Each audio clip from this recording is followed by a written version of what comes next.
Hello, and welcome back to Punctual Politics. I'm your senior opinion editor, Dawson Iasillo.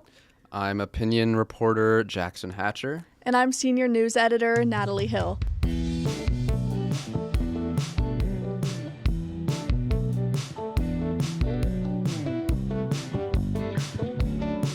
Jumping straight into this episode's topic, the Epstein Files have been a really hot-button issue for both Republicans and Democrats for, years now. It seems like everybody's always calling for them to be released, and then they just never are. But we are slowly but surely starting to see some of the files being released lately. A recent batch, as reported by the Daily Nebraskan, included an email exchange between Epstein and his most recent girlfriend, in which the University of Nebraska and Creighton University were mentioned as quote-unquote not good places. And although Trump ran on this promise to release the Epstein files, a lot of what has been released have been largely redacted. It's been hard to glean a lot of very valuable information from them. What do you two make of the way that these files have been kind of turned into a political tool, especially considering the very sensitive nature of their contents? I'll say that it isn't exactly surprising. Polls have shown that this is like one of the worst issues for Trump. It's something like 79% disapproval, grain of salt, but it's not a good issue for him, and it's an issue that Democrats know that they can win on, which is why I think it's not going to go away. And I think, it just it's like a self-reinforcing thing. The more that, Republicans in the Trump administration try to hide from it or obstruct, the more that becomes a story. It's like, well, why is he acting like that? Why is he so resistant to release more of this information?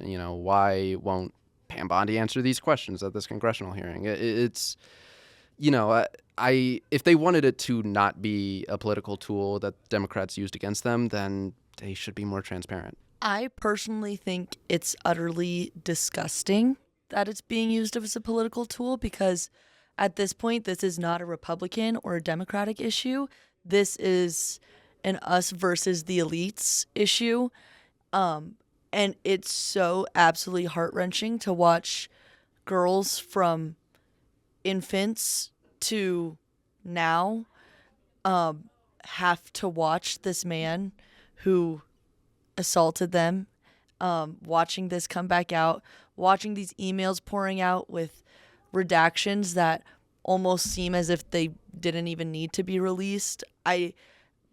It's just so sad that it's even thought of as a political issue that they're making it, but because they're the elites, they're able to make it and kind of manipulate it into whatever they want it to be. But back to what Jackson was saying, that's the reason why I saw a poll that was even 82% disapproved of Trump on this issue. So it's not a Republican and Democrat issue. It's good versus bad. It's good versus evil. And I think that's why there's such a big disapproval rating for this issue. I also think that's why it's so omnipresent in the news cycle, right? Like, it has all the hallmarks of of a scandal that permeates the public consciousness. And I think by now it's completely out of politicians' hands, the narrative. Once people start talking about it around their kitchen table at night, oh, did you hear about did you hear about this file or all this? Well, it's out of their hands. So, the wheel's kind of off and going in its own direction. And I think if there's any sense of hope in this dark time, I think our generation and the next generation has done a really great job of speaking out against this and having those uncomfortable conversations, because that's how we got here, is because we avoided those uncomfortable conversations. So I think our generation has, of course, there's still more people that can speak out always and that can participate in democracy always. But I think for the most part, Gen Z has done a really great job of doing the research for themselves and finding the emails. And it seems like they've done more work than the FBI sometimes. And, it's also one of the few issues that's bipartisan, and I think part of that is actually there isn't a whole lot of actual politics going on with it, right? So I think back to when the discharge petition was gathering signatures in Congress, there were 5 Republicans who signed on, and 4 of them are people that I really just don't like a whole lot. Yeah. You know, but like when they're talking about it and why they chose to support it, Nancy Mace was like, well, I just can't stand by and, you know, let this, you know, go unaccounted for. Yeah. You know, there's not a lot of politicking for them, you know. Right. And you know, I think that's why it's so pervasive as an issue, you know. Yeah. And I speak for me, but I know I speak for many when I say that I don't care if you are a Republican, a Democrat, if you're rich or poor. I don't care if you're in the Epstein Files. I want to know the truth so I can consciously speak out against you, because I don't care who you are, what your name is, what your party affiliation is. If you are in those files, you deserve to be outed for that. Yeah. For sure. So as we kind of touched on, a lot of the files, especially names, have been redacted. Do you see that as kind of protecting these people who are implicated? I mean, kind of like I touched on, I don't think anyone but the victims deserve to be protected. Victims' names and pictures absolutely deserve to be redacted. They've been through enough trauma. They don't need to be outed to the world. That's on their own watch. That's on their own time. But any person who helped assist Jeffrey Epstein and this sex trafficking ring in any way, shape, or form, I don't care who you are, your party affiliation, you don't deserve to be protected in my eyes. Yeah, and like, here's the thing, like, it's, if they weren't protecting people, why were they for like years saying, oh, there's a client list? Pam Bondi said there's a client list, it's on my desk. So either you're prosecuting people behind the scenes, in which case, like, I don't know, tell us that you're doing that, or you're not prosecuting people. And I don't think anyone buys the idea that, you know, oh, there's just, we got them all. It was Epstein and Maxwell, and that's it. We're good. That we got everyone that harmed. I mean, we have utter proof that it wasn't. Yeah, and like, where are the criminal, you know, where are the charges? I think the bigger question is, will they ever be charged? Because the elites are the ones running the government and the country and, dare I say, the rest of the world. I mean, these people are so uber rich and so uber powerful that they can kind of mold any timeline into their favor. So I'm questioning if they will ever be held accountable. Well, I do think I do think accountability is, you know, inevitable. Like, you know, maybe not everyone and maybe not, you know, as much as they deserve, but like we've got I forget his real name now, but Prince Andrew. Yeah.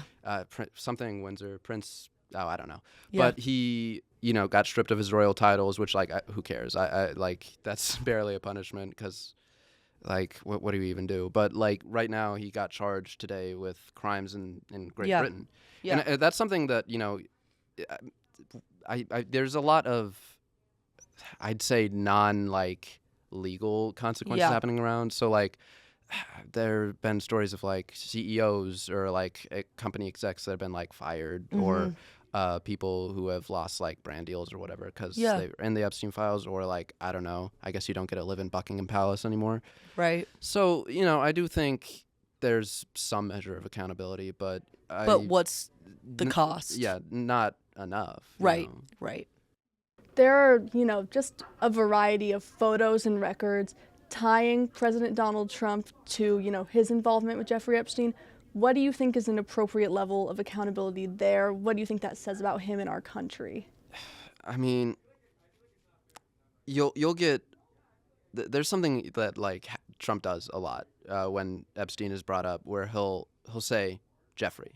Oh, you know, he'll call him Jeffrey, and I'm like, you do not call a man by his first name. You do not call the most like notorious sex criminal of this century by the first name if you are not well ingrained with him. I never even thought about that, but that's a great point. And like, I don't know, like, is there, you know, proof that he did something explicitly illegal? I'm gonna be honest, I haven't had time to, you know, look through all the files, but there's no way that he was unaware of everything that was happening. I There's mean, no we way have- his hands are completely clean. Right. We have emails that say flat out that Donald J. Trump was a part of the assault for these little girls. Yeah, and And- he's been found like civilly liable for rape Yes. in other cases, right? And so I don't think it's far-fetched for Donald Trump to be held accountable. I mean, Bill Clinton had an affair and Nixon listened in on someone. And listen, those are both very valid reasons to be impeached. Absolutely, they were valid. Both of them deserved that impeachment. But if we're not going to hold Donald Trump to at least impeachment, at the very least, for his actions and his ties with Jeffrey Epstein, that just throws our democracy down the drain, I would argue. I don't even think that's the very least. What blows my mind is like you'll see the like people that the House Oversight Committee like subpoenas to testify about it, and it's like Pam Bondi, who's just going to be an attack dog, and Bill Clinton and Hillary Clinton. I'm like, there is no way you can see all of the information that's just even publicly available Right. and not be like, I feel like we should at least be asking Trump These some questions, yeah. Like, for there's no way sure. you don't think he has anything But that doesn't to, always, like, yeah, for sure. But that doesn't just go for Donald Trump. oh yeah, I mean, I think where's the any- subpoena for any- Elon Musk? Where's Yes. where's the subpoena for I think like, any Democratic candidate or person in Congress or with some sort of federal office deserves to be punished for that. Yeah. I think they also deserve to be subpoenaed just as much as any Republican involved in the files. Yeah, well, I think for at least with the House Oversight Committee, I think they're really trying to. I guess this goes against the point I was making earlier, but they're really trying to play politics with it. Absolutely. The people that they're, bringing in, even if they're right wing, like I think Howard Lutnick went out there, they're still giving, Right. they're throwing them softball questions, Right. And like, if you were truly just interested in conducting oversight, free of politics, subpoena Donald Trump. Have him Absolutely. testify in front of Congress. I agree. I don't- Wholeheartedly, yeah. Kind of last question for you guys on that. I think that this topic specifically has almost been memeified, for lack of a better term. It's like butt of many jokes. How do you think that not only impacts like the severity with which we treat this topic, but also just how we as a society treat survivors of sexual assault? I think with social media and 24/7 news, we've been exposed to so much that it's almost like we put up a sense, like a wall between reality and what we see on TV and social media. And so with it being memeified, I think when we shut our phones off at the end of the day, it just goes away for us. But this isn't jokes to people, to thousands of people. This is their real life and their real trauma. And there is nothing that is funny about this in these files. There's nothing to joke about. These are little girls just completely changed and brutally raped, and some murdered, and some missing. And there is nothing funny about that.